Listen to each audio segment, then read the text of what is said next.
এটা আমার মনের আবেগ থাকে, এটা আমি এটা বানাইতেছি।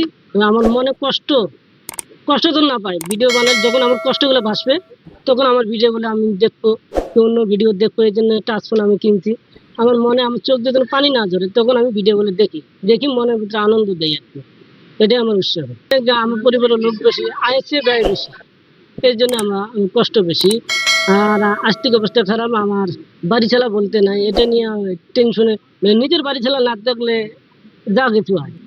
আসলে আমার বাড়িতে আমি ভাইরাল হওয়ার আগের দিন কেউ জানে না, আমিও জানি না এরকম হবে। আমার বন্ধু বান্ধব ফোন দিলাম, যোগাযোগ করলাম, বলে আমি ঢাকা যাবো, আমার বাড়িতে খুব সমস্যা, চাল ডাল নেই, অমুক টুকু নাই, ঢাকা যাওয়া লাগবে। আবার আমার বোন আবার সামনে যাচ্ছে, পরীক্ষা দিতে যাবো, সেখানে খরচ দিতে হবে, এরকম কল্পনা করে আমি তাড়াতাড়ি ঢাকা যাবো। তো আমার করতে আচ্ছা ঠিক আছে। সন্ধ্যাবেলা দেখি একজন ফোন দিয়ে বললো তোমার পেজ ভাইরাল হয়ে গেছে।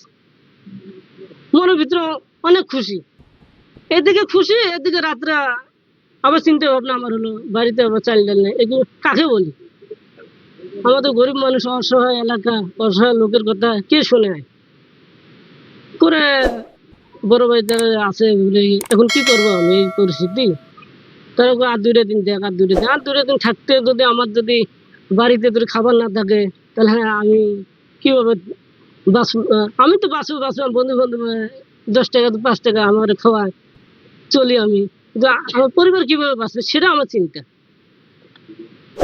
পরিকল্পনা কি ভিডিও করবেন নাকি? হ্যাঁ, পরিকল্পনা দেখি আজকে গবেষণা আমি মনের ভিতরে আমি মনে মনে বুঝবো আর কি, এটা কি করা যায়। আমার গ্রামে আবার কেউ, আমি ব্যাগ নিয়ে পর্যন্ত বেরোছি, গ্রামে কেউ যাইতে দেয় না, আর 2টা দিন দেখ, সফলতা হইতে পারে। এখন পর্যন্ত কোনো ডলার না এখন না, এই এক ভিডিও ছাড়ার বয়স, প্রথম ভিডিও ছাড়ার বয়স হলো 1-1.5 মাস বয়স, 1-1.5 মাসে আর কি মিলন হয়ে গেল। তাজু ভাই নামে একজন ছেলে, উনি হচ্ছে আমাদের এলাকার বাসা। তাজু ভাই তিনি কন্টেন্ট ক্রিয়েট করে ইতিমধ্যে ভাইরাল হয়েছে। তার পরিবারের অবস্থা খুবই খারাপ, তিনি একজন নিম্নবিত্ত পরিবারের ছেলে।